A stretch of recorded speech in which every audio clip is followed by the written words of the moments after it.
on Saturday with a heavy emphasis on the issue of cross-strait policy. KMT presidential candidate Ma Ying-jeou criticized DPP candidate Tsai Ing-wen's announcement on the eve of the debate, plans to establish a cross-strait dialogue task force to encourage cross-strait communications, and her proposed Taiwan consensus as an ever-changing, incomprehensible idea. In response to the alleged ambiguity, Tsai reiterated that the 1992 consensus never existed, and even if it did, it was a consensus reached between the KMT and the Chinese Communist Party. Meanwhile, PAP candidate James Soong said that he would rather focus on the welfare of the people than debating on cross-strait issues. As expected, cross-strait issues were a main focal point during the first televised 2012 presidential debate.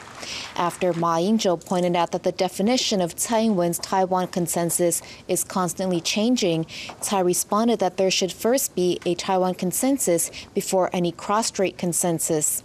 James Soong, meanwhile, spent the entire debate firing broadsides at Ma and Tsai.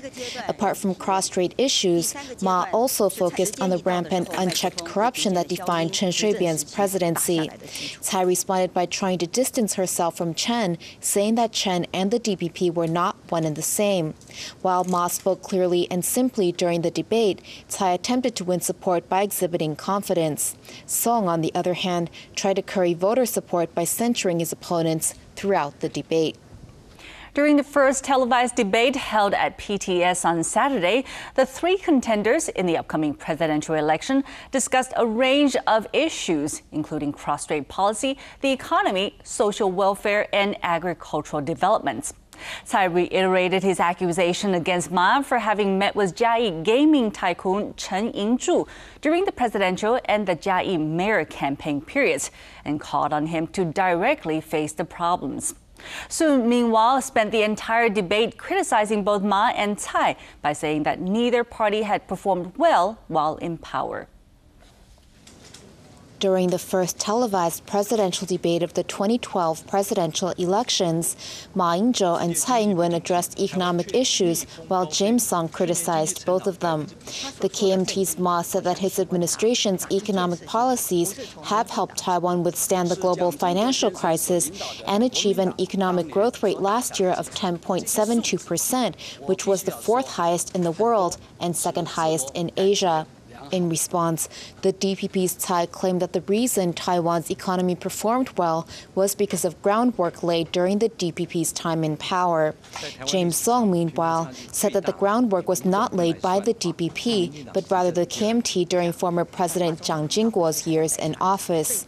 Ma later challenged Tsai to outline her policies for dealing with the European debt crisis, global recession, and widening wealth gap.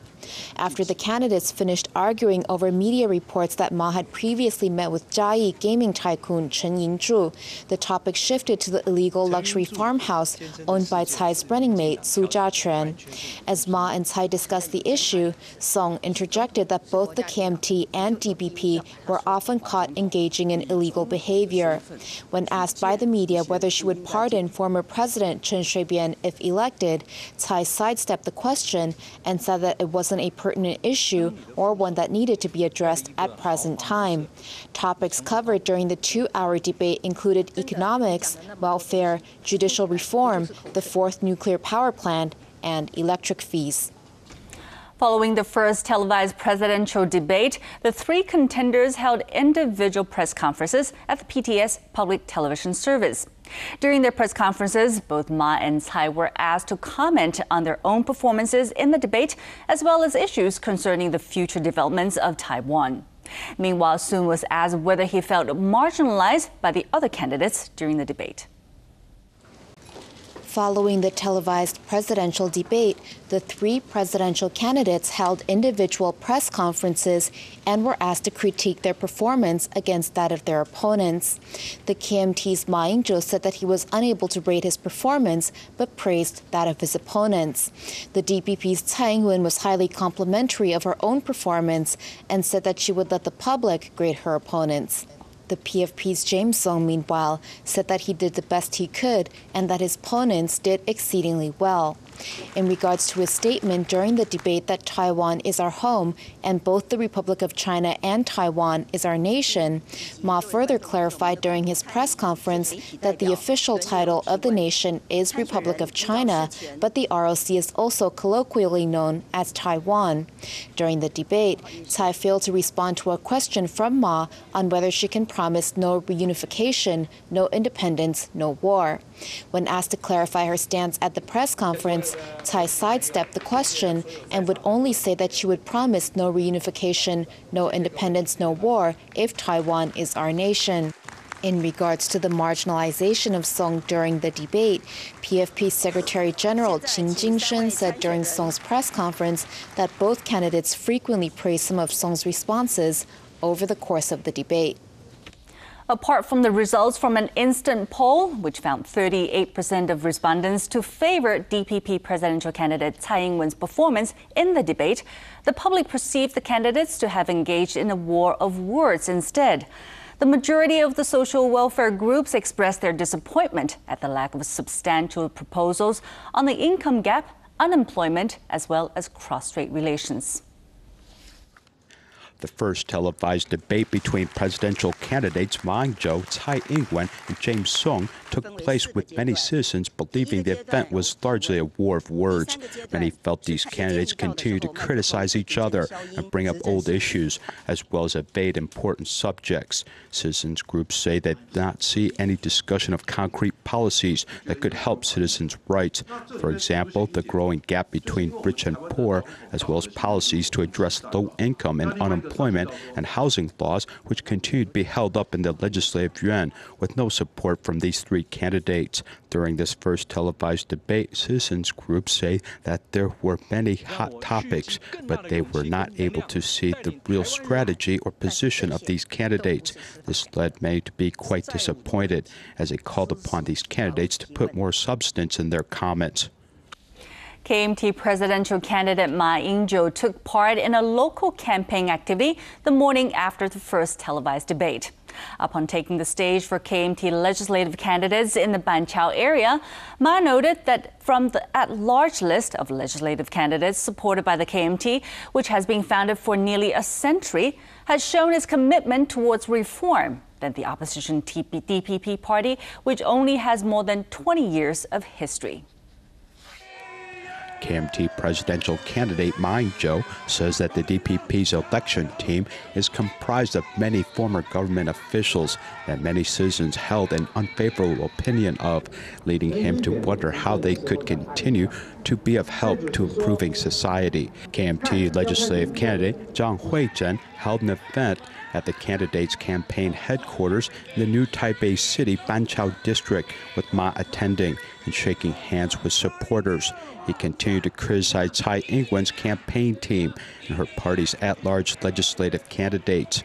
Before he arrived at the event, an alarm clock was thrown from the third floor of a nearby residence, a sort of false alarm for security staff and local media, as apparently some believed the event was too noisy. DPP presidential candidate Tsai Ing-wen established her Taipei City campaign headquarters recently, inviting former Vice President Annette Lu, former Premiers Su Zhenchang and Frank Xie, and 8 other DPP Taipei City legislative candidates to the official opening. Their united effort aims to make inroads into Taipei City, an area that has traditionally been dominated by the ruling KMT.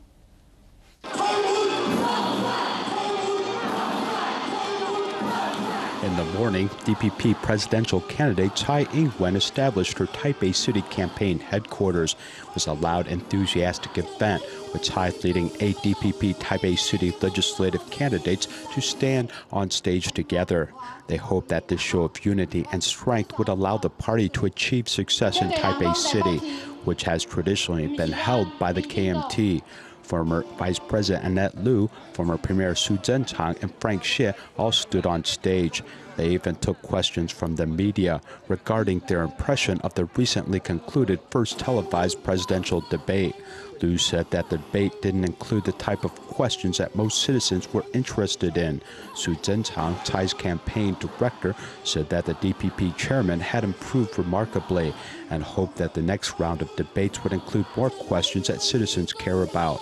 With the final countdown in the election approaching, the DPP presidential campaign is hoping to mobilize all its party members together in a joint effort to gain more support from the local populace.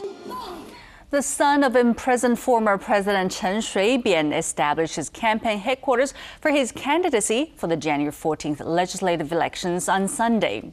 Chen Zhizhong, an independent since his withdrawal from the DPP in June last year, is running for the legislative seat in the 9th district of Greater Kaohsiung. Chen urged his voters to vote for himself, Tsai, and the DPP. However, he declined to comment on how his campaign will affect the DPP candidate's chances of being elected. Chen Shui-bian's son, Chen Zhizhong, officially opened his Tsai Ing-wen and Chen Zhizhong joint campaign headquarters on the 4th. Although he is running as an independent candidate against the DPP's wishes, Tsai Ing-wen's photograph can be found all over his campaign headquarters. According to Chen, he believes that his supporters will also vote for Tsai, and one of his main reasons for running is to seek justice for his father. Chen said that he supports Tsai's position that whether or not she would pardon Chen Shui-bian if elected is a peripheral issue because he knows that his father is innocent of all crimes. An estimated 3,000 supporters attended the opening of Chen's headquarters, including a number of pro-independence commentators. Kaohsiung City Councilor Zheng Xingzhu, who recently withdrew his DPP membership, and former Council for Cultural Affairs Deputy Minister Wu Jingfa were also on hand. With such a significant overlap between Chen and the DPP's respective support bases, many are waiting to see how Chen's campaign will affect DPP legislative candidate Guo Wenchen. Founded in 1921, Taichung City's Tuniu Primary School marked its 90th anniversary this year. The school held a sports competition to celebrate with the entire community, inviting many alumni to return to their alma mater for the event.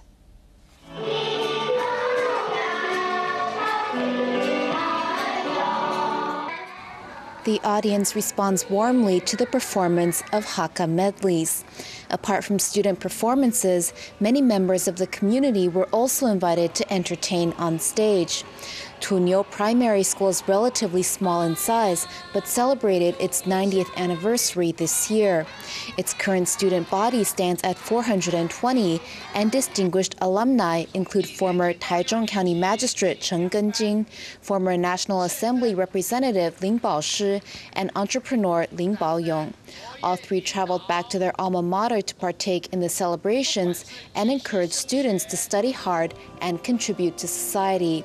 Principal Wu Jingzhang also said that the performance program, which included Hakka and English songs, was aimed at helping alumni relive their old school days and happy childhood memories. Old photographs collected from around the community were also on display.